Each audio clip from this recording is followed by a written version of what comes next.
If you're still asking whether phone-tablet hybrids, or phablets, deserve to exist, we sympathize.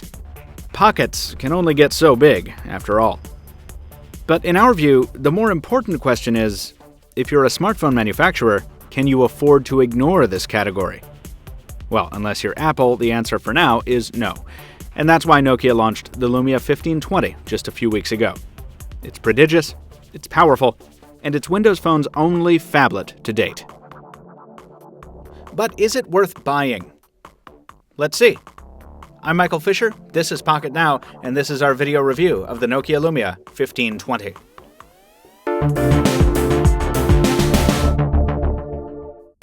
If you're familiar with Nokia's design language up till now, the 1520 will come as little surprise in the looks department.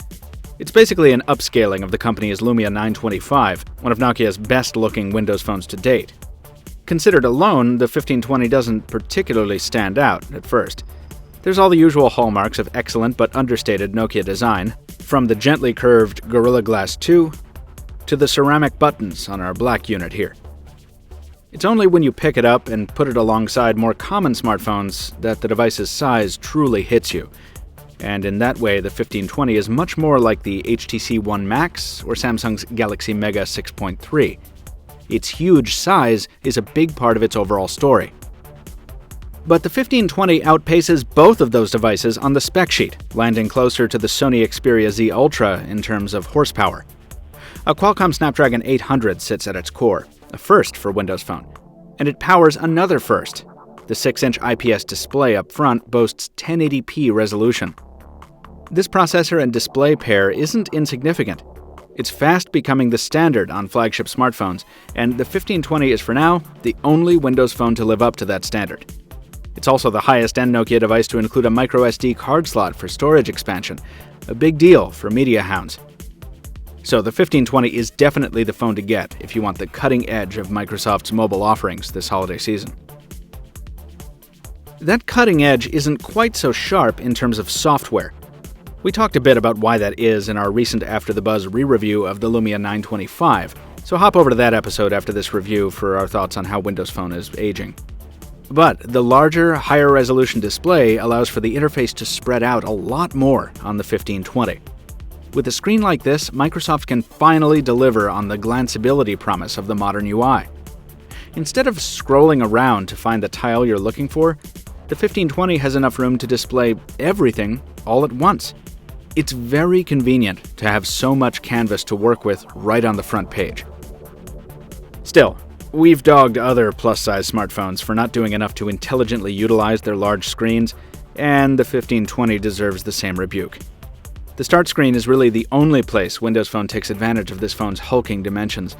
There's no split-pane simultasking, nor even a windowed multitasking approach to work with more than one app at a time. We're hopeful the forthcoming Threshold update will bring some of this, but that's a ways off, and until then, you're stuck using that huge screen for just one app at a time. Still, big is big, and that added room is very handy for taking advantage of the built-in Microsoft Office suite, and when Skyping, Netflixing, reading, and gaming. A little more on gaming.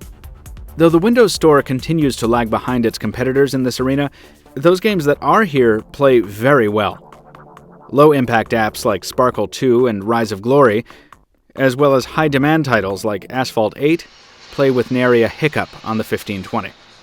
The rear-mounted speaker is clear and very loud, and the IPS display does a great job of rendering graphics. The saturation and contrast high enough that we didn't really miss the AMOLED technology from other Lumias. The screen also does justice to the output from the 1520's camera. It's not the 41-megapixel monster from the Lumia 1020, but the 20-megapixel shooter here is still pure view, optically stabilized with a 6-element Carl Zeiss lens, and the new integrated Nokia camera app with automatic shooting modes alongside professional manual controls. The photos it produces are quite nice outdoors, with crisp lines and authentic colors, if sometimes a touch on the oversaturated side, in keeping with Nokia's reputation. Sometimes indoor results are just as good, but other times more noise creeps into the image than we'd like, and the automatic white balance isn't always consistent. Thankfully, the 1520 lives up to Nokia's name in low-light photography. The same trends by and large hold true in video output as well, with a lot of fuzz in this challenging lighting situation on an Amtrak train, but beautiful crisp colors and nice sound, even with a face full of sun and wind in this video shot from a ferry boat.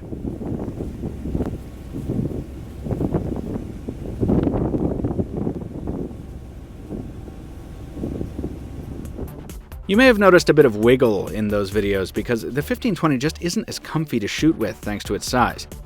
That cumbersome nature is also evident when putting the phone up to our ear. The 1520 is just as much a monster up to the head as any other phablet. But fortunately, Nokia's excellent voice quality more than makes up for the awkwardness, in private and in loudspeaker calls. And those calls can go on for quite a while. AT&T's voice network in the greater Boston area is just as reliable as its LTE network is speedy. We had no carrier complaints in the 12 days we carried the device, and the huge 3,400 mAh battery means we weren't looking for a power outlet all that often. We'll have more battery life impressions in our written review. At the end of the day, the Lumia 1520 is a monster, but a friendly, lovable one. It doesn't do all it can to leverage its massive screen, and it's bound to be just too big for many people's pockets. But in a world where gargantuan smartphones seem here to stay, for the moment, the 1520 gets a lot right. It packs the best specs of any Windows phone to date, while keeping compromise to a minimum. So, it gets a score in line with its fellow mammoth competitors. We give it an 8.4 out of 10. Folks, we're far from finished with the Lumia 1520. We have comparisons, features, and a full written review coming soon at Pocketnow. And so you don't miss those, follow us on social media and subscribe here on YouTube. Toss us a like if you did enjoy this video review. Leave a comment down below if you have some feedback. And as always, we thank you very much for watching. We'll see you soon.